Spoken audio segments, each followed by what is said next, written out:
All right, outside, we've got Chopper 5 flying over downtown. We're looking at some beautiful Christmas lights. They were turned on Friday. Make sure to enjoy. We've got some great backgrounds for some great holiday photos.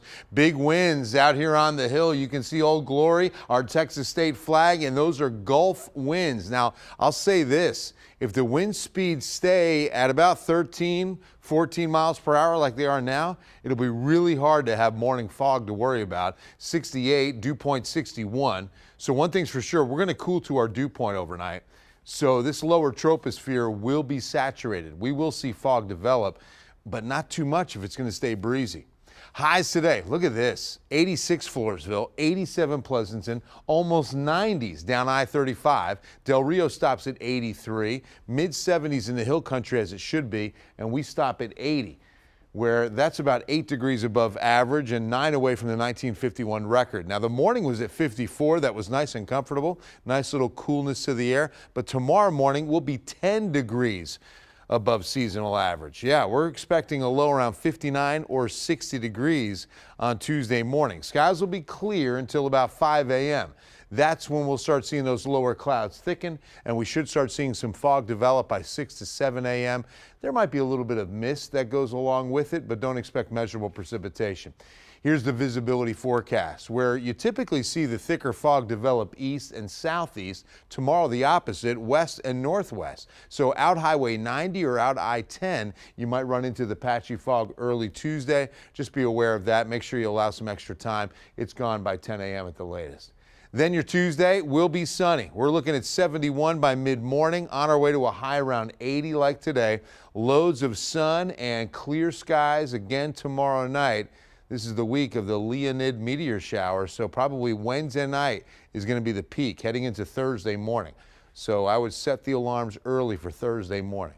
Now, by Thursday morning, by the way, we should see those dew points drop and we won't have too much in the form of low clouds and fog. We're going to have them the next 2 mornings. With the dew points in the 60s and our lows falling there, the air will saturate. When our air temperature cools to its dew point, 100% humidity, the air is saturated, and that's when fog develops. But wind speeds will be the difference, perhaps tomorrow morning. Then you see it's a pretty short-lived dive on dew points before we're riding right back up at the beginning of next week. That could lead to another chance of rain. Now, we just don't have a big system to really work with here. Mid and upper levels are starting to moisten up a bit. You can see that on vapor as we're starting to just slowly replace that dry air.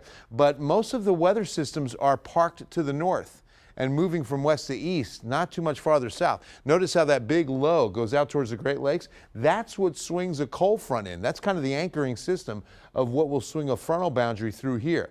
Now, this front won't have a whole lot of upper support, so the chances of rain will be slight, but there will be some chances.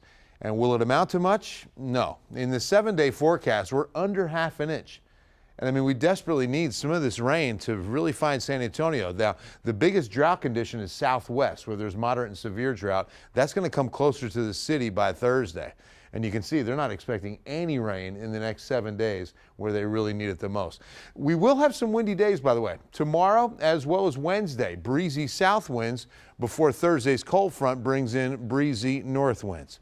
7-day forecast time, the next 2 afternoons up to the lower 80s. Expect a little mist with the fog tomorrow, some more fog on Wednesday morning, a slight chance of rain as the front comes through before we get the cooler air heading into the weekend. Another chance of rain, slight, comes back by Sunday. Calling all elves. Friday the 19th, we're going to be out at the Super Target at the Forum. That's going to be 1604 and I-35. You can't miss it. Beautiful Super Target. Bring a new unwrapped toy for the children of Sam Ministries. We've also got Roy Moss Youth Alternatives. We also have Arms of Hope. We're helping out a lot of kids this year, Deborah.